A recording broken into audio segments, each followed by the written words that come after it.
ẹ̀yin fáǹsì mi ìgbà tá a sọ̀rọ̀ personal hygiene fáwọn obìnrin àbẹ̀rẹ̀ àwọn comment tí mo ń display yẹn ni tí mo ń display sórí fídíò yìí wọ́n sọ wípé sáwọn obìnrin nìkan ní mọ̀ sọ fún wípé sẹ́mi ní sọ tàwọn ọkùnrin mo ní sáwọn ọkùnrin náà máa ń rùn ni wọ́n láwọn míì máa ń rùn o mo lẹ́mi ò mọ̀ wàláì ẹ̀yin fáǹsì mi wàláì ó yẹ kí kẹ́ ẹ ti bá wá òwú elépo kẹ́ ẹ wá ń fi di etí mi torí gbogbo nǹkan tẹ́tí mi ń gbọ́ yìí ó ní agbára gan so yẹn bá bá rán òwú àtijọ́ hùn ẹ wá ń fi kí mọ́ fi di etí mi torí ó yẹ kétí ọ̀tá mi ti di ẹ̀yin ọkùnrin ẹ gbọ́ wọ́n láwọn míì nù yín wọ́n ná lálẹ́fọ́ tí wọ́n tọ́jú àléfọ́ yẹn ipe àwọn míì wà nínú yín tó jẹ́ pé wọ́n ní chẹ́ǹjì pátá wọn àbí èwo náà mọ́ wọ̀ wọ́n ní wọ́n ní chẹ́ǹjì ẹ̀ for days ni o mo ní tò bí wọn bá ṣe ń jẹ ìwọ sì bá ṣe ń jẹ ó bá páàkì ẹ ó lọ bá fọ torí òye mi báyìí ní ìsìn àwọn mẹ́rin wà báhùn tó ṣe wípé fúnra wọn ni wọ́n ń dá ṣètọ́jú àwọn ara wọn àwọn àwọ̀tẹ́lẹ̀ wọn àǹkó limited ìwọ tó bá sì mọ̀ pé kò tọ́jú rẹ̀ ó bá tọ́jú ẹ̀ àbí òye yín ṣé àmọ̀ fún àwọn ọkùnrin big baby ni ọ́ torí ẹ̀ la ṣe máa ń sọ fún single mother àtàmọ́ náà ọmọ kékeré pé ẹ tọ́jú ọmọ yín ná because tó bá fà àwọn ọmọ ẹlẹ́ nísìn tó lọ lọ́kọ táwọn ọmọ ẹdẹ sì kéré ọkùnrin fúnra ẹ̀ big baby ló ń gan tóun náà máa tọ́jú so when you now take care of ọkọ who takes care of your own children so ìwọ lè bá páàkì gbogbo nǹkan ní nǹkan bá fọ́ bẹ̀ wọ́n láwọn ọkùnrin míì wà bá ń tàn mọ́ lágídí tí wọ́n ò ní wẹ̀ àágùn sweat ara ọkùnrin ó wà concentrated ju tara obìnrin lọ tọkùnrin ò bá ti wẹ̀ tó bá ti ń làágùn òógùn yẹn máa rùn ni awulẹ̀ sọ pé ara obìnrin ní ìwò pọ̀ sí ìwò tí ó pọ̀ lára ọkùnrin náà kì í ṣe wípé bí kán máa wẹ̀ ìyá kan di ẹ̀mú mi wọ́n ní ìdodo báyìí ìmọ̀ ń rùn fún ọkùnrin míì ṣé mọ̀ pé àwọn ìdodo míì wà tó jìn wọnú ṣé mọ̀ pé àwọn ìyá yẹn tó bá ti bá wa jó dodo tó bá jó dodo fọ́mọ dodo yẹn ó ti jiná wọ́n tó mọ̀ tún jó kó lè jiná wọnú dodo yẹn á wá jìn wọnú wọ́n láwọn ọkùnrin míì wà tí dodo wọn máa ń rùn navel honestly gbogbo tí wọn ò gbọ́ rí láyé mi wọ́n ní ọmọ rùn wọ́n láwọn míì etí wọn tó máa rùn tó yẹ pé tó bá lie down sọ́dọ̀ ẹ̀ tán lie down sórí ẹ̀ báyìí wọ́n ní wọ́n máa rùn ni ọ̀dẹ̀ wọn láwọn ọkùnrin míì wà tán máa ń lálẹ́ fọ́ wọn ní ṣèfù irun oko wọn so gbogbo bí abẹ́ oko yẹn báyìí wọ́n ló ó ti wá kórun pamọ́ á wá máa rùn irú wọn wá dẹ̀ tó ní kóbìnrin ẹ ra mà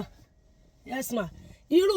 wọn dẹ̀ tún ní kí obìnrin kó ṣe kí ni kó wá máa ṣe fellatio fáwọn fellatio is not easy with ọkùnrin tí ó bá ń rùn bó ṣe o lè ṣe cunnilingus fóbìnrin tó bá ń rùn bẹ́ẹ̀ náà ló lè ṣe fellatio fókùnrin fellatio ní kẹ́yìn ò fókùnrin ní ẹ̀dì okó tó bá ń rùn ò lè mú orú okó yẹn kó gbé sẹ́nu infection ló ń kọ lẹ́tà sí so ìwọ ọkùnrin tó bá ti mọ̀ wípé o clean o lè máa tẹ orí ọmọ ọlọ́mọ má bẹ́ẹ̀ kó ní kó wá máa mu okó ẹ̀ fine àti sọ àwọn àǹfààní health benefit fellatio pé ó máa ń help facial workout ó máa ń jẹ́ kí face kó smooth because of the contraction of the cheeks nígbà tó bá ń ṣàwọn nǹkan yẹn ó máa ń help ó máa ń fúnyàn ní melatonin tó máa jẹ́ kéèyàn sùn tó ń kí ọ̀yin insomnia and all of that nevertheless o ò lè ṣe yẹn fọkùnrin tó bá ń rùn àwọn ọkùnrin tó dẹ̀ máa ń rùn yẹn wọ́n ní wọ́n máa ń lágídí wọ́n ní wọ́n máa ń ní agídí tó jẹ́ pé tó bá sọ fún un kó lọ wẹ̀ kò ní dáhùn ọkùnrin tó ti jáde lọ tó ti làágùn láti àárọ̀ tí ò wẹ̀ ó máa rùn ni then wíwẹ̀ gan ẹnu ẹlòmíì báyìí náà lẹ́nu ọkùnrin míì náà tó máa ń rùn gbogbo ń tá a gbọ́nu tí wọ́n wí fún àná wọ́n lẹ́yìn ọkùnrin míì wọ́n lẹ́nu yín máa ń rùn àwọn obìnrin gan tá ń sọ fún pé kán máa tábà kán máa ṣe gbàsàwò gan wọ́n ní ìtàǹbà nìkan ni mo tẹnu mọ́ nínú fídíò yẹn ipe what of ẹnu báwo lẹnu ṣe máa rùn tẹ́lòmíì bá fọ yín kò ní fọ ahọ́n tó o bá ti fọ ahọ́n ẹ that is where the smell is coming from ọ̀fun ìní òórùn tí ń bọ̀ wàá fọ eyín wàá fọ ahọ́n sódà gbogbo àwọn òórùn tó bá ń bọ̀ á jáde dẹ̀ gbogbo àwọn kọ̀rọ̀ ẹ̀kẹ́ yẹn ibẹ̀ ló ń jẹ́ máa ń sá pamọ́ sí bọ́ọ̀lù àṣẹ máa kọ́ àgbàlagbà kó máa fọyín láìsàn ọmọdé irú àbá ìta àti ṣiṣẹ́ ń kindergarten àti kọ́ primary school kọ́ ọmọ kéékèèké secondary náà rí ọmọ ńlá máa ń kọ́ nímọ̀ tó tó bóòlù èèyàn ṣe mọ̀ sọ fágbàlagbà kórè ìfọnu ọ̀ọ́fọnu ọwọ́ àmọ́ ní kó wá mọ̀ kíìsì ẹnu tó fò gbígbé èèyàn bá ń fìyà àjọmọ ọlọ́mọ nù ọkùnrin míì báyìí wọ́n ní tó bá lọ tọ́ílẹ̀tì gan kò ní táǹbà ó kàn máa wáìpù ni àwa ní kẹ́ wá mu okó òun bó ló ṣe mu okó ọkùnrin tí ò táǹbà infection ló ń kọ lẹ́tà sí yẹn even yàtọ̀ fún fellatio gan normal pé yàn ń dóore èèyàn gan ọkùnrin tó bá ń rùn ò lè láìkí ẹ̀ wọ́n lẹ́lòmíì inú yín òde kò ní wẹ̀ láti àárọ̀ tó ti làágùn àágùn ara ọkùnrin strong tẹ́ bá bímọ ọkùnrin tẹ́ dẹ̀ bímọ obìnrin tọ́mọ ọkùnrin bá tọ̀ ìtọ̀ wọn ó máa ń mú ju ọmọbìnrin lọ yes tẹ́ bá ti bí ọmọkùnrin tẹ́ sì bóbìnrin ẹ mọ̀ pé tọ̀ ọmọkùnrin máa ń mú ó máa ń strong à ń bọ̀sibọ̀sí elderly ọkùnrin wọ́n lẹ́mọ̀ ọrùn ní gbà wọ́n lẹ́wà láwọn ìyàwó yín ò láìkí okó wọ́n ní ọ̀pọ̀lọpọ̀ yín wọ́n lẹ́ fíksì ẹ̀ẹ́dẹ̀ èékánná sí ọkùnrin o ṣé àwọn obìnrin là ń sọ pé ká má fíksì èékánná kán lè ráyè tàǹbà wọ́n lẹ́yìn ọkùnrin míì báyìí wọ́n lè kánná yín ṣọ̀rọ̀ báyìí ni yóò ti wá dúdú èékánná náà lẹ́fì mọ́ tọwọ́ bọ ọmọ ọlọ́mọ lára ẹ mọ̀ wá rùn gbùù àléfọ́ tó wà lóko yín tọ́jú àléfọ́ yẹn kẹ́ ẹ ṣèfù ẹ̀ kẹ́ ẹ wá àwọn after shave cream kẹ́ ẹ fi sí àbírú gbẹ̀dú wo la fẹ́ kọ sí irú orin wo la kọ sí gbẹ̀dú èyí báyìí nísìn wọ́n ní tí ń fàánú o pé ọkùnrin gan tí ò bá wẹ̀ gan ó lè affect marriage tiẹ̀ náà because obìnrin ò ní fẹ́ súnmọ́ ọkùnrin tó ń rùn wọ́n ní tó bá ṣe jòkó sẹ́gbẹ̀ẹ́ wọn báyìí wọ́n ní wọ́n máa ń rùn ni mo kàn á ń gbọ́ mo ní àbí àgbà mi ni wọ́n láwọn ọkùnrin náà máa ń rùn o honestly wọ́n ní àwọn ọkùnrin míì náà máa ń rùn tí ì ṣe pé ó ń ṣe nǹkan oṣù wọ́n ní míì inú wọn ti máa ṣe wet dream sí ara kò dẹ̀ ní fọ boxer tó ṣe wet dream sí yẹn wọ́n boxer náà ni ó tún wọ̀ ọjọ́ kejì ni ó wọ̀ ọjọ́ kẹta ni ó wọ̀ ọjọ́ kẹrin ẹ wá ní kọ́ ọmọ ọlọ́mọ kan tó rẹ́ fẹ́ ẹ wá ní kó wá mọ́ wá gbẹ́nu sí gbogbo yẹn tó ń rùn yẹn kò ní dọ́yìn tí ò bá ti lágọ̀ ẹgbẹ́ yín tẹ́ níyàwó yín ò láìkí okó ìwà míì inú yín ò dáa wọ́n lẹ́yìn gan rùn wọ́n lẹ́ ń rùn honestly pé so it's not about obìnrin nìkan then gbogbo ẹ̀yọ́ ọkùnrin tẹ́ máa ń dóbìnrin pàpàpàpàpàpà tẹ́ ẹ̀ ní tó yẹ pé ẹ máa ṣe wò ó tó bá lọ míìsì tágẹ́ẹ̀tì tó lọ fi force tó fẹ́ fi wọlé yẹn tó lọ fi hit ara bóyá lábíà àbí lap àbí tan ló lọ fi force tó fẹ́ fi wọlé yẹn ló lọ fi hit ó kàn máa fún rẹ̀ pyrrhonite disease àtọwọ́dá pyrrhonite disease tí tó kó máa tẹ̀ báyìí àwọn àgbà ló máa ń ṣe but naturally ọkùnrin tí kò tí ì dàgbà tó bá ti lọ fi force tó fi ń ṣe pàpàpà yẹn tó bá lọ fi force yẹn miss ìwò target yẹn tó lọ miss ìwò yẹn tó lọ fi hit ara tó sì ń ṣẹlẹ̀ bẹ́ẹ̀ constantly okó ẹ̀ kàn máa tẹ̀ ni wàá ní pyrrhonite disease artificial àti ìṣe pé natural old age ló dé lẹ́yìn ọkùnrin tẹ́ máa ń ṣe pàpàpàpà tẹ́ kí ara yín ò kí ń balẹ̀ yẹn bí obìnrin míì láìkí irú àwọn nǹkan báwọn bẹ̀t tó o bá ti ní mísì tágẹ́ẹ̀tì tó bá ní mísì tágẹ́ẹ̀tì tó lọ fi fọ́ọ̀sì tó fẹ́ fi wọlé yẹn tó lọ fi híìtì ara tó ṣe híìtì ẹ̀ bẹ́ẹ̀ o kàn máa fún rẹ̀ pyrrhonite disease àtọwọ́dá gbogbo ẹ̀yin ọkùnrin alálèéfọ́ lóko ẹ lọ tọ́jú okó yín gbogbo ẹ̀yin ọkùnrin tán lẹ́ ìwẹ̀ tán lẹ́ máa ń rùn ẹ lọ máa wẹ̀ torí mi ò mọ̀ pọ́kùnrin máa ń rùn o wájú ọlọ́run àtẹ̀yìn ibi èyàn sí ọlọ́run wà ń bẹ́ o wọn mọ̀ pé yàn náà ọkùnrin kan máa ń rùn tán clean wọ́n ní wọn ní ṣéèfù wọn ní fọyín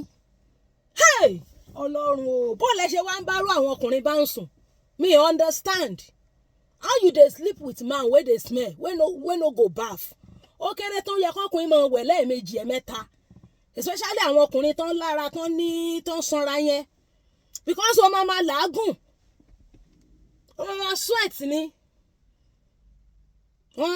á ní infection wọn ò ní ṣèèfù irun okó wọn yẹn wọ́n á wá máa gún obìnrin lára ẹ̀dẹ̀ mọ̀ páwọn lábíà yẹn wọ́n wà succulent irun yẹn wá máa fa ìlà á máa dàbí wípé wọ́n sín gbẹ́rẹ́ sí ojú ara irun yẹn ó máa sín gbẹ́rẹ́ sí ojú ara obìnrin yẹn ẹ wà ní kò láìkì okó yóò láìkì okó yóò láìkì ẹ ńgbò jẹ́ pé ìyàwó tẹ́ fẹ́ wọ́n ní kẹ́ wá mọ́ ní lára ni àwọn abálájọ náà wọ́n sàmọ́ ní ìyàwó àwọn ò láìkì okó ìyàwó àwọn ò láìkì okó aggressiveness ọ̀pọ̀lọpọ̀ yín gan wọ́n ló tún ti pọ̀ jù ọ̀rọ̀ yín tí wọ́n sọ fún mi pọ̀ gan o wọ́n mú lẹ́jẹ̀ wọ́n lẹ́jẹ̀ pa wá rè ń tún wá ṣe pa 2 lórí ẹ̀yin ọkùnrin tẹ́ ẹ mọ́ rùn wọ́n lẹ́ mọ́ rùn ẹ lọ ṣàtúnṣe ẹ máa wẹ̀ gbogbo raw materials yín náà ṣe wọ́n sọ fún pẹ̀ rùn ni at least raw materials tẹ́ ń kó kiri yan girlfriend yín ó sì jẹ́ kàn án sì lè fògbójú sọ̀rọ̀ tí lẹ́lẹ̀ mọ́ halẹ̀ mọ́ sáwọn girlfriend yín náà sọ fún pẹ̀ rùn wọ́n lẹ́ mọ́ rùn lẹ́yìn kan o èmi ọ̀rọ̀kùnrin tó rùn rí tèmi o àbí òye báyìí ní ìsìn wọ́n lẹ́yìn ọkùnrin kan mọ́ rùn wọ́n lẹ́ mọ́ rùn tá a gbọ́ ni o kì í ṣe wẹ́ àríyìí sọ o wọ́n ní sòká bẹ́yìn ọkùnrin náà sọ̀rọ̀ wọ́n lẹ́yìn ọkùnrin míì náà fẹ́ yàwó tẹ́ ẹ̀ bá yàwó yín sùn àti sọ yẹn láti last week ẹ lọ ṣàtúnṣe ẹ lọ ṣe àtúnṣe ẹ lọ ṣàtúnṣe o Landness Homes and Properties ẹ wá ara lẹ̀ iléeṣẹ́ Landness Homes and Properties àbí òye báyìí ní ìsìn bóyá tẹ́ bá tiẹ̀ ra lẹ̀ ní ìsìn tẹ́ síríọ̀sì ẹ mọ̀ wẹ̀ tó ọ̀rọ̀ mi ọ̀rọ̀ yín ò yé mi báyìí o bóòlù ọkùnrin ò ṣe ní wẹ̀ bóòlù ọkùnrin ò ṣe mọ́ rùn tó bá tiẹ̀ sì jóbìnrin alẹ́ ní bóyá kò clean up kò change pad and some other things nígbà tó ń ṣe nǹkan oṣù tó tẹ́ntì ń ṣe nǹkan oṣù gan ò gbúdọ̀ mọ́ rùn ẹ̀yin ọkùnrin tẹ́ bá ń rùn bóyá kẹ́ wá bẹ́ẹ̀ ṣe kó lórí péèjì tí a ń bí torí àwọn ọkùnrin tá a ní bí hàn tí wọ́n clean ni tí wọ́n mọ́ wọ́n ní mí inú yín wọ jíǹsì wọ́n ní jíǹsì wọn tó gan ẹ̀ ní fọ̀ ẹ̀ ní ṣèkan báwọn obìnrin bá sì bá ń kó tí wọ́n bá ń fọ̀ ẹ̀ ní appreciate wọn ṣe lẹ́mọ̀ tó lẹ̀ ránṣẹ́ gbogbo àwa burúkú tá à ń wù nǹkan túlẹ̀ ẹ̀yin náà lẹ̀ ń tún ọkùnrin mi lò túlẹ̀ ara rẹ̀ òkìlì ní ọmọ wa tẹ orí ọmọ ọlọ́mọ máa bẹ́ẹ̀ wàá máa ní kó máa lá ẹ kò lè lá ẹ tó o bá ti clean wọn ẹ̀dọ́ ọkùnrin tó bá ti rùn ẹ má la oko wọn ẹ má mú oko wọn tán bá ti rùn ọkùnrin tó bá ti rùn ẹ má fòkó ẹ má gbòkó ẹ sẹ́nu kò gbogbo ẹ mọ́ sọ pé nítorí pé ọkọ ẹ fẹ́ kí lé túká kinní kan nǹkan tó fẹ́ ni ẹni kó lọ wẹ̀ bọ́ọ̀lù èèyàn ṣe mọ́ rùn wọ́n lẹ́yìn ọkùnrin náà rùn ẹ lọ ṣàtúnṣe bó ṣe jẹ́ nìyẹn.